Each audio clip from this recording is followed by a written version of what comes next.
This is a quick beat in this week's Biweekly news. That's right, gotta run through this news so fast. You'd be like, did I even watch this? And I'll say, I don't know, maybe you did. And then you'd be like, what? This week's Biweekly news. I'm Pat Maroney. Thank you.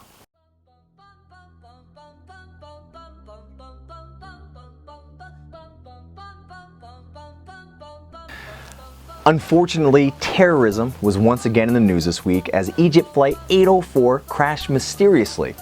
Now, investigators have been working tirelessly to determine the cause, but have come up with very little intelligence to determine what had happened.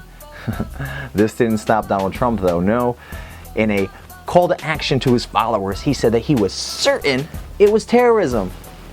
Which, you gotta admit, is kind of funny that a Republican politician would make a call to action despite having so little evidence, since, well, I can remember anyways. Not like something like that happened ever. Now, an ironic and kind of related situation. A few years ago, we went to war over the discovery of yellow cake. And now, this year, we have a candidate who's raging a war against a group of people who make flan, which is also a yellow cake. Coincidence? Well, I think not. Also, flan is disgusting. The Democratic Party is starting to show its cracks, which we will get to shortly, but before that I think it's important to talk about Donald Trump's attack ad that he put against Hillary Clinton on Instagram, where he went after her husband, Bill Clinton. It's a wild video, terrible quality, but in it he has women detail their experiences where Bill Clinton was inappropriate towards them as a testimonial to his abuse. I personally think it was inaccurate, because if it had all the women that Bill Clinton was inappropriate to, it definitely would have supported a cameo by Hillary. But it didn't, so it must be fake. Now, this chaos in the Democratic Party has been very destabilizing for Democrats, while on the Republican side, it has been a unifying moment for Donald Trump and the GOP. This week he met with congressmen and really brought the party together. Some say they've never seen Republicans so united since the time Dick Cheney shot that dude in the face, and everybody wished it was him. So close. He was so close.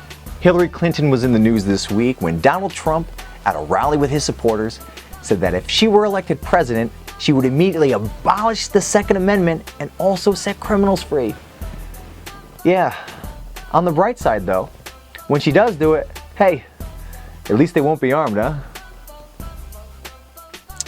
Now, the chaos started earlier this week when many of Bernie Sanders supporters, unhappy with what they feel is a rigged political process, and rightly so, went to a Democratic Party committee and started getting crazy. So they started throwing chairs, they started making threats of violence, even made threats of death. It was so wild that some people there said, hey, since when did this become a Trump rally, huh? Even worse, some even said, hey, why do I feel like I'm in line at Walmart on Black Friday? Others said, hey, since when did the Source Awards come back? Now, this is a tarnish to Bernie Sanders, who has always been the Democratic darling. The guy's had a real pristine image. So much so that they say he is saint-like. But after this week's events, he has done very little to denounce his supporters and say that what they did was wrong. Some say that he's even lost his saint-like appearance. But I'll tell you what, for a guy who's going out there and trying to give us free education and free healthcare, well, Bernie, you'd have to come short of killing a guy for me to not call you a saint.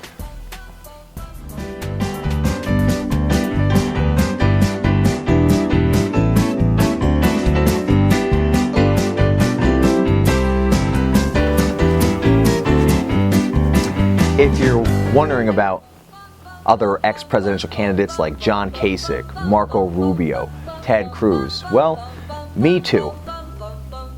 Well, I'm Patrick Maroney. Thank you as always for tuning into the Biweekly news here on Political Storm.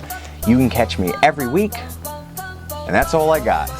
So, as I like to tell all my friends, go out there and be the best you can be. Bye-bye.